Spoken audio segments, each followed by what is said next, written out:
बिस्मिल्लाहिर्रहमानिर्रहीम नहमदुहु व नुसल्ली अला रसूलिहिल करीम अम्मा बाद। The house of wisdom platform न मनन ज़ तासु ता द इंग्लिश ग्रामर मुतालिक यो सो खबरें कोमा। मुअज़्ज़िज़ीन इंग्लिश ग्रामर चले दा ज़मंग पर ज़िंदगी के ढेर अहमियत लरी।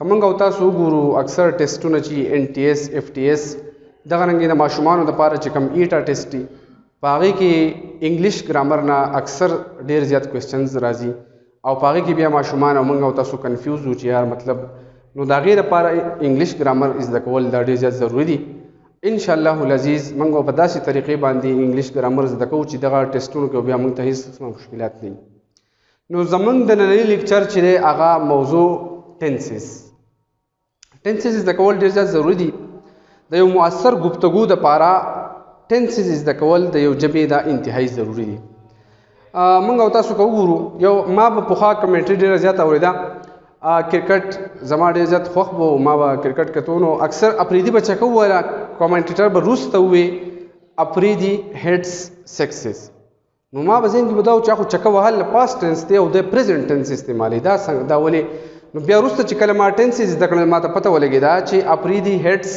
सेक्सेस दा प्रेजेंट इंडेफिनिट टेंस थे और द हैबिट्स द पार राजी मतलब मुझ बुख्तु को प्लान सड़े चकोमार दे या चकी डेरी हुई दाका आदत दासी दे नो टेंस इंशाल्लाह मंग बड़े दे तरीके बांधिस दको टू नावल खो द टेंस डिफिनीशन द टेंस मुख्तलिफ हल को डिफिनीशंस करी दी माम दलते हो डिफिनीशन निकल ले tense is a form of verb which shows the time of in action or the state of being tense चिरे दा द वर्ब यो फॉर्म दे और दे मंगता द यो एक्शन या द यो चीज़ पे यो हालत की द केदल वक्त मंगता है लगा for example I ate an apple उस द एट चिरे दा द वर्ब यो फॉर्म दे और दे मा मंगता है चिदा खोड़लू दा का मामल चिरे दा गोरे उस न कीगी और दा गोरे प आइंदा ज़माने की न दे बल्कि दे प 13वें ज़माने की शवे दे या मसलन द टू बी वर्ब मंग वाखलू लका स्टेट मंग वाखलू लका I was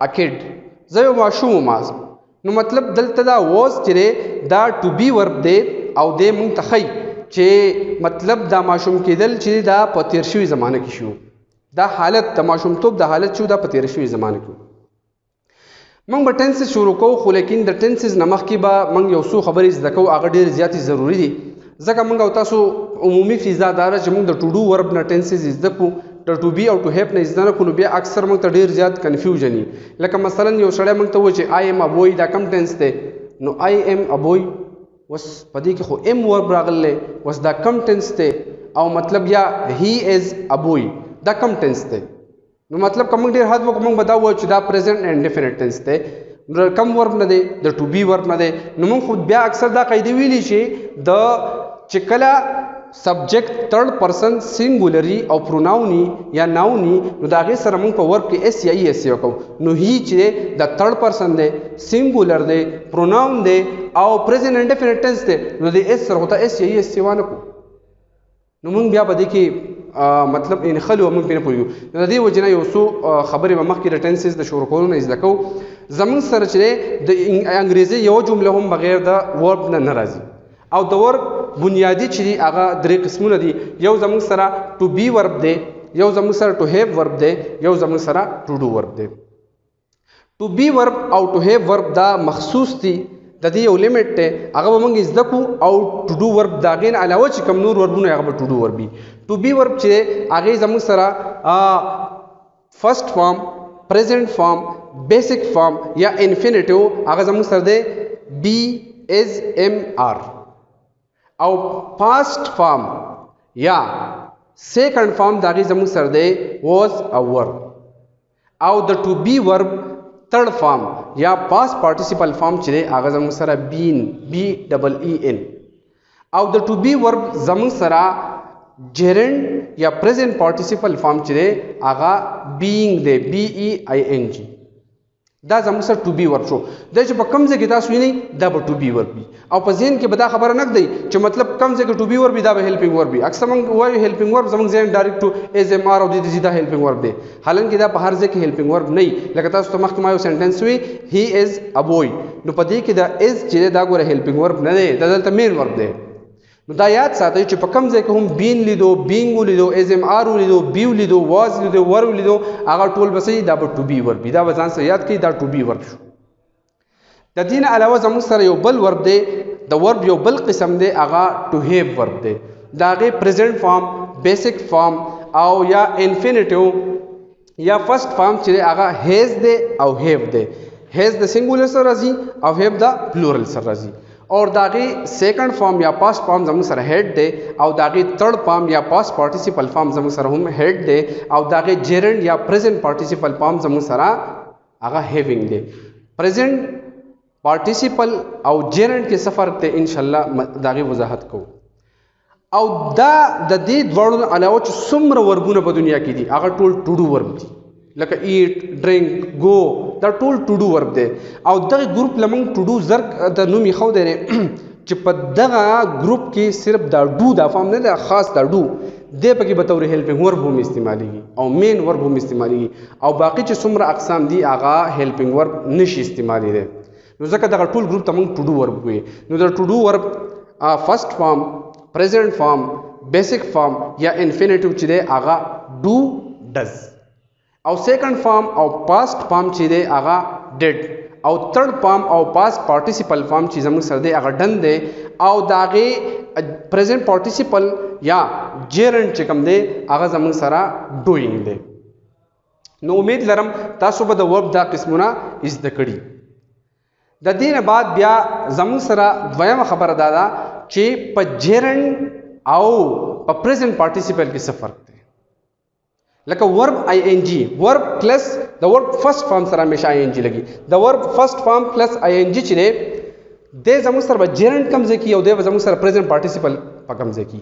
نو چې کله د ورب فرست فارم آئی این جی دا دواړه راغلیو دا استعمال شوي په جمله کې ایز ا ورب یا استعمال شوي ایز ان ایجیکټیو نو دې ته به بیا موږ وایو پریزنټ پارټیسیپل. لکه مثال کے طور پر آئی ایم ایټینګ ایټینګ ایټ ورب دی پلس آئی این جی سره راغلی خو دې په دې جمله کې ایز ا ورب استعمال شوی دی نو د دې وجې نه دا پریزنټ پارټیسیپل دی ته موږ وایو. او یا مثلا ان ایجیکټیو استعمال شوی لکه مثلا آی سا ا واکینګ ګرل ما یو تلونکي جنۍ ولیدا نو ګوره دلته دا واکینګ چې دی دا بطور ایجیکټیو استعمال شوی دی. لکه ځکه د ایجیکټیو موږ دا ډیفینیشن کوو چې هغه د ناون یا پروناون چې تاسو زموږ بل سره د ایجیکټیو تعریف کړل د هغې وضاحت کوي. نو دلته دا عام جنۍ نه ده مراد بلکې واکینګ ګرل هغه جنۍ چې هغه تلونکي ده. نو د واکینګ د ګرل مزید یعنی مطلب وضاحت موږ ته وکړو. نو دلته دا واکینګ چې دی ایز ان ایجیکټیو استعمال شوی دی نو دې ته موږ پریزنټ پارټیسیپل وایو. او کله چې دغه ورب آئی این جی ایز ا ناون استعمال شي نو دې ته بیا موږ جیرنډ وایو. لکه مثلا واکینګ از ګډ فار هیلث چې ګرځېدل دا د صحت لپاره چې دی دا ښه دي. نو دلته دا واکینګ چې دی دا ایز ا ناون استعمال شوی دی نو دې ته موږ بیا جیرنډ وایو. نو انشاءالله په دې به هم تاسو پوه شوي یئ. د دې نه علاوه زموږ سره چې کوم دا ټو بی ورب دی ټو ډو ورب دی ټو هیو ورب دی په دې درې واړو کې هر یو چې دی دا مین ورب هم راځي او په دې درې واړو کې هر یو چې دی دا زموږ سره هیلپینګ ورب یا اکزیلري ورب هم یوز کیدی شي.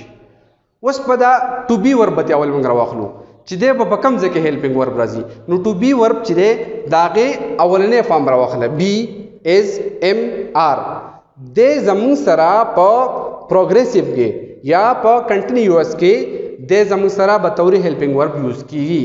لکه مثلا آئی ایم ایټینګ نو دلته دا ایم چې دی دا هیلپینګ ورب دی.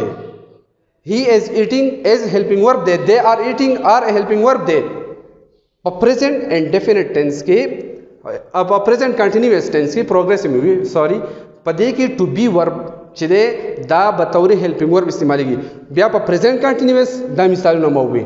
دغه رنګې په پاست کنټینیوس کې لکه مثلا هی واز ایټینګ they were eating دا was اور دلته هیلپینګ ورب دی.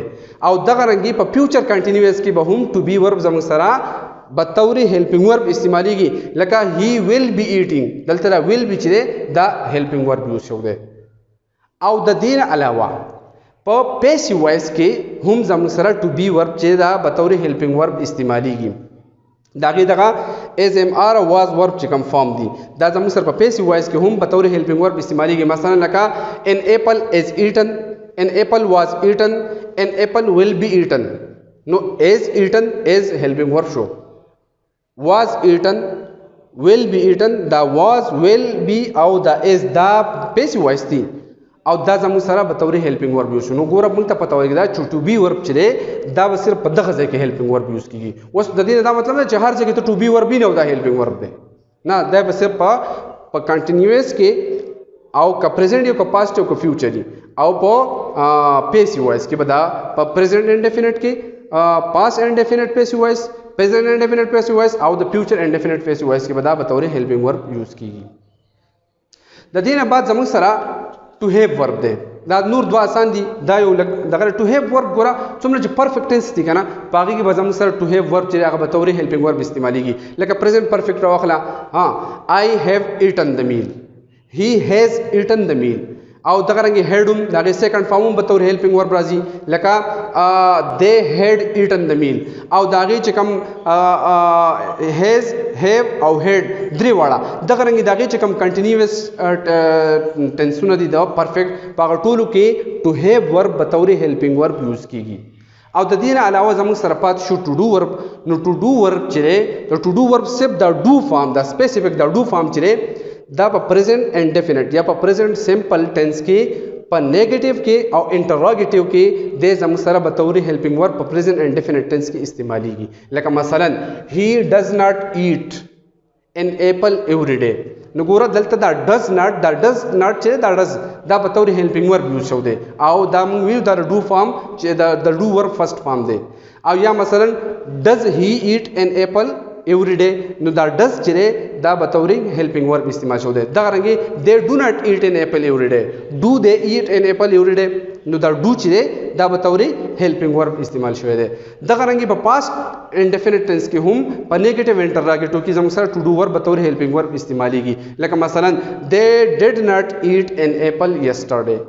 they did not eat an apple yesterday. نو دا did چې دلته دا به توري helping verb استعمال شوی دی. او دغه رنګي did they eat an apple yesterday. نو دا did چې دلته به توري helping verb استعمال شوی دی. نو زموږ د سبق خلاصه دا شو چې د tense definition شو دا بیان کړي. د دې نه علاوه زموږ سره د verb درې قسمونه شو to be, to have, to do. د دې درې وړاندې به موږ ټنسونه جوړو. د بازي نه پکې نه جوړيږي ولې نه جوړيږي دا وجوهات بخایو. او د دې علاوه دا درې وړه وربونه چې دي دا مین وربونه هم استعمالي دي شي او هیلپینګ وربونه هم استعمالي دي شي. او د دې علاوه زموږ سره جیرند او په پریزنٹ پارټیسیپل فارم کې فرق شو چې جیرند څه وایي او پریزنٹ پارټیسیپل څه وایي. حالانکه لیکل کېږي یو شان دي ورب پلس آی ان جی لیکن په دې ډول کې فرق څه دی. دا زموږ نننی لیکچر شو. ان شاء الله العزیز امید لرم په دې به تاسو پوه شوئ او د دې لپاره پریکټس ډیر زیات ضروری دی. تاسو ځان یو پن او یو کاپی واخلئ روزانه هغې کې پریکټس کوئ او کم ځای باندې نه پوه شئ زموږ نه تپوس کوئ. ان شاء الله العزیز د انګلیش ګرامر مزید بچې آینده لیکچر کې وایو او زموږ سره اوسئ. د الله پامان.